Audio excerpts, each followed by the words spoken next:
Zeb, great to be here. So what we see is that the mining sector is going to be affected, obviously, by declining resource prices. There's no question about that. Investment in Australia, though, is still at a very, very high level in the sector, and that'll only slowly phase down over time. We've got enormous LNG investment programs in place that are going to stretch out through the middle of this decade. And so, we don't see a sudden drop-off in the sector.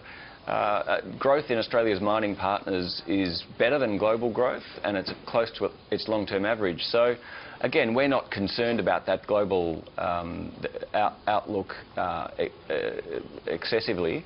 But we do have a concern that the government has treated the revenues from the resources boom as if it were recurrent, and that may prove not to be true. Well, let's talk a little bit about that, because there's revenues, of course, from the resource boom, the mining tax, and whatnot, hugely controversial. What should the government have done, and what do they need to do to adjust for a changing scenario, Jim?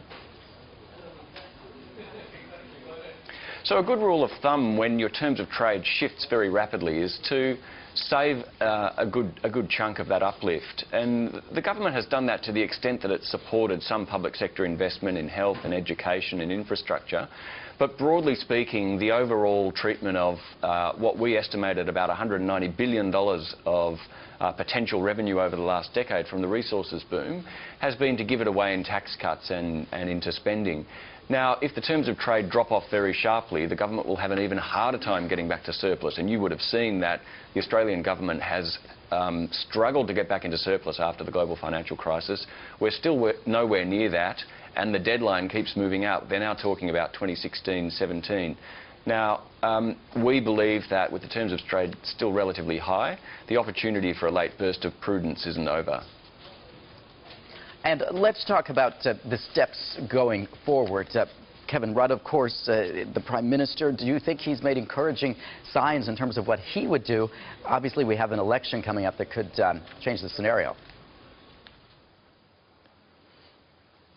So I think both sides of politics have recognised that the big boost to national income from the terms of trade is it's certainly peaked, and so the uplift, a further uplift is rather unlikely, and therefore both sides are committed to growing productivity going forward, and that's going to be critical for a whole range of reasons. It's going to boost output, it's also going to help income distribution as well. So, we don't think we've got a dysfunctional dialogue going on. There's a lot of noise and colour around the election, of course, but both sides are committed to budget discipline going forward. It's often a case, though, that they postpone the really tough decisions. So we'd like to see some tougher decisions being made over the next couple of years.